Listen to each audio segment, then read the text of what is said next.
of course, we've got this wonderful moment, the 8% with Emerson. Huge. But then you go up a little bit, and you've got Harvard Harris and economists at 3 and 2. And, it's almost October. Yeah. And the Iowa caucus is what, in like February, or let me see, when is Iowa caucus? Yeah, and so you're worried about that, right? Here's the reason I'm not worried. February. Because right now I'm a huge Harry Potter fan. It's just the Wizards right now. The Muggles haven't showed up yet. They ain't going to show up for 6 more months. So and by that time, I really think Yang was going to deal with his name recognition problem. I really think we're going to have continued momentum in it and just getting the word out. And actually, him being awesome on camera is the real key. Go ahead. So the chart you're predicting is that all of this, and we're kind of down here in the bottom clump. You're saying that's representative of the people, the early kind of hardcore political junkies that care, but then once the Muggles pay attention and they see this guy, our line is going to hockey stick up. Yeah. However, also, let's talk about it. Okay. So these numbers are hard and they are disheartening, right? So I did talk earlier. I'm a Dungeons and Dragons player, right? And the reality is I do believe, I wish it wasn't true, but I do believe Andrew Yang is a long shot. He has to be a long shot. And the reason why is the brilliant things are destroyed in this world. Like, so one of the coolest shows that ever existed was Serenity, Joss Whedon's show, Firefly, sorry. And like this world, it hates brilliance, and the reality is I don't believe for 1 second that Andrew Yang is never going to be a long shot, right? So if we pull this off, it is going to be a huge accomplishment. We will pull this off. I believe Yang. And the reason why is Yang is a once in 10 generation leader. He's Churchill. Yang is Asian Churchill. He is the whole ball of wax, right? And at the end of the day, we are going to work and we're going to work and we're going to work. Every Yang supporter is going to work until we reach. Every day I'm doing a Yang video, right? Every day, right? And I'm doing more than that as well. Buying merch. I have my sign out front. I'm talking to people. We're going to work. And basically all we're doing is we're increasing the numbers. When we roll our dice in November, I think it's going to be 1 out of, if we get over a 3 on a D20, we're going to win, and the reality is we're just increasing our chances. But I don't think for a second we're going to roll our dice in November. And that's all we can do. We work, and we roll the dice, and we're hoping our number comes up. We didn't talk about this. Sanders, Biden, and Warren, they're all older. And I'll tell you right now, they have a Hillary stumble, changes the whole game. And that could happen any time. So your argument is, hold on.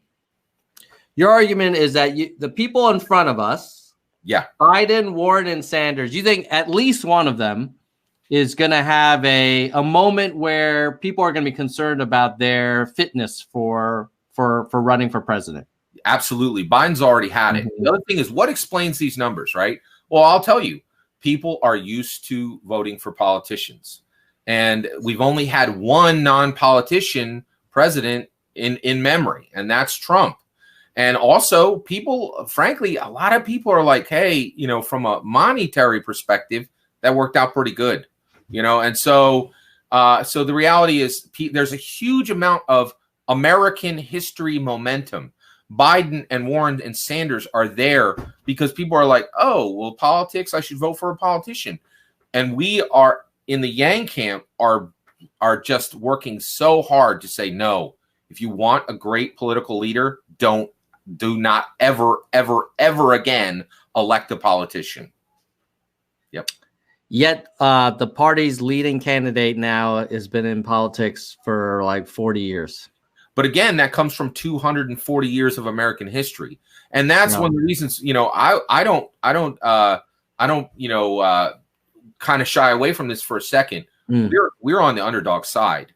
Yeah. There's no two ways about it. We have the true champion. We got the Batman in this, right? And everybody else is the rogues gallery. They're all, Mr. Freeze and Joker and the rest. We have the Batman.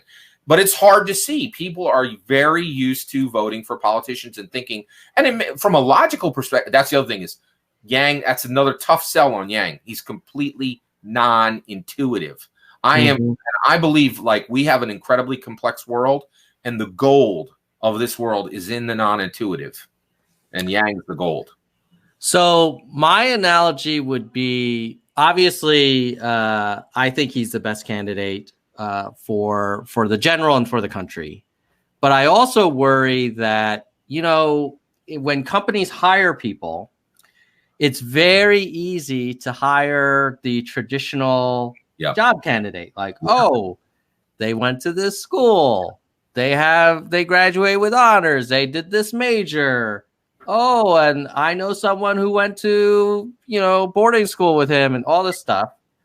And he or she looks like a VP of finance, right? Yeah. So and I worry like we're up against that. The implicit bias. How do we beat it, right? So you talked about this before, and I did just say that he needs to remain in place and just keep doing what he's doing. Now, I do think his political team right now should be forming the "Let's Get Crazy" plan, right? So I think it was Joker in the Michael Keaton Batman. It was like, you want to get nuts? Let's get nuts, right? So here's what he could do to get nuts and really jump out, right? So one, I'm a huge fan of the Greenland. So one of them is so Yang could embrace every crazy idea that Trump had that was not heritage based, right? Trump is terrible on heritage. Like, do we come from the same ancestors? Are we the same, from our lineage, right? He's horrible on it.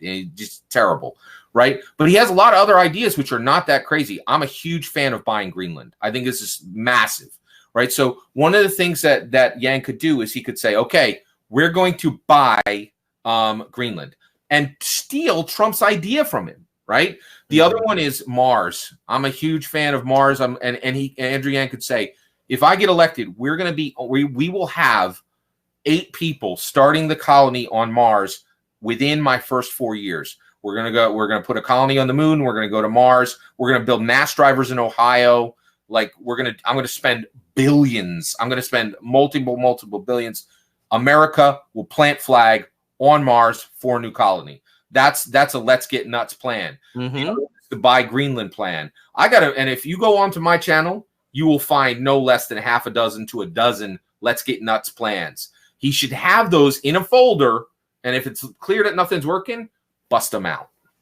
All right, let me show you another chart. That and I forgot that we got to get to any topics that you want to as well. So we'll do the chart, and then we'll go to your topics. Yeah. So here's my equivalent, and it's not quite Joker getting nuts, but this is a little bit of maybe let's call this a shock and awe strategy, which is to say, like, we clearly own YouTube, we own Twitter, we own Google search, like we are kicking ass. Yeah. But we are not reaching older people. Yeah. We are not reaching a lot of African American voters, and we're really struggling with women as well. Yeah. And many of those demographic groups do still watch television. Yeah. And I kind of feel like, well, if we have a candidate with zero name recognition who kind of came out of nowhere, although, I mean, obviously he was super successful in the private sector and as a philanthropist, but came out of nowhere in terms of Beltway kind of name recognition. You look at Steyer. Steyer has spent enormous amount of money, but it also explains why in early states he's like 4 or 5%, Yeah. And you wonder, I mean, this is where it does come into play about all of us kind of pitching in on the money side. Yeah. Because you could argue for Yang, he actually has the least money, but he needs the money the most. Yeah, he does. And I'm curious what your thoughts are. Like, if we had a bigger war chest, do you think we could move the needle? Absolutely. We absolutely need more money. And I think it's one of the toughest things too, is I will tell you right now, I'm all for money in politics. This whole grassroots donor thing, I think is complete nonsense. And I think it's a bunch of noise from the candidates. Nobody's actually committed to grassroots politics, right? The reality is wealth. I mean, like, this is just a logic issue. There's so many issues. There's just a logic issue. Money talks, right? And that's the voice that you're going to hear. So he needs money, and he really is going to need to continue to find a way to attract big donors, right? Mm-hmm. And I think the way he does that is he just continues to get in front of the camera. He continues to keep his numbers up. His plan is working. We just had a poll where he's in 4th, right? Mm-hmm. So that's one of the reasons why I think, like, hey, we're getting there, right? But the other thing, so everything about Yang elevates him, and everything about every other candidate like pulls them to the ground. They're so heavy, right? And so, but the other issue is, so there, we talked about about demographics he needs to reach, right? Mm-hmm. So I'm going to pull one of them out. The women issue, we need to talk about that separate. I'm going to talk about every other group, right? Okay. One of the issues that Yang has right now is he's a podcast. I love podcasts. Podcasts are listened to by the smartest people in the world, but they are certainly not listened to by most of the people. And that's Yang. He is attracting the smartest people in the room, right? And if you are smart, you look at him and you go, oh my goodness, there hasn't been a person like this in 10 generations. This dude is going to return character to the presidency. He's double Ivy League genius. He moves like crazy. He's 44 years old. Like, also the fact that he's Asian, I think it's huge advantage. It's a huge advantage. It does, America has a different history with Asians than we do with certainly with African Americans. And and thank God we put in Obama when we did, because it's been a mess. But so I think he is attracting the smartest people. We need to get most of the people, right? And so he needs to transition attraction of smart people to attraction of most people. Now, how do we deal with the woman issue, right? How do we deal with women being attracted at mass at much higher numbers to the Yang to the Yang campaign, to be Yang supporters? It's really tough. One of the things that I've been thinking a lot about, and I hope I'm wrong about this, but I think at the there's many women who this does not apply to. But at the macro level, at the 51% level, I have this idea. I could totally be wrong about this, that security matters to women. And so one of the reasons why everybody looks at Trump and Trump's like this big mystery puzzle to everybody. He's not a mystery puzzle to me. He offered security, talked about security. And I think at the macro level, just at the 51% level, I think women may be more concerned about security than we are talking about. And I don't think Democrats even have any space to even think about that, right? Because we're kind of like open borders and the other issue is Democrats have a really progressive view of how women should be given more opportunity today, right? But I'm not positive that 51% of all women are signed on to that. And one of the things the Democrats have done a absolutely horrendous job of is honoring and attracting Trump voters. So let's do it, right? I don't think the Democrats should waste any time rallying the base. Trump has already rallied the base. He has terrified the Democrats. If there's a Democrat left who's planning on not voting, nothing the Democrats are going to do is going to persuade them. The best base rallier for the Democrats ever is Trump, right? And so all the Democrats need to be focused on right now is getting Trump voters. It's a 2-for-1 swing. You take it from Trump, you add it to your own. And this is what worries me the most, is Democrats, not only are they not good at it, they're not willing to do it. And that's, if anything's going to beat Yang, it's that. Scott, you dropped a lot of points there. I have to disagree with you on a couple. Just so it's an open conversation. So I do believe that the data shows that a candidate can raise massive amounts of money with small donations. And I think Bernie is an example of that. And I think if Yang were able to do something even close, it would give us the capital and resources to reach some of these groups that aren't listening to podcasts, that aren't watching YouTube live streams about on a Sunday, like these 186 amazing people now and on replay. Yes, that's right.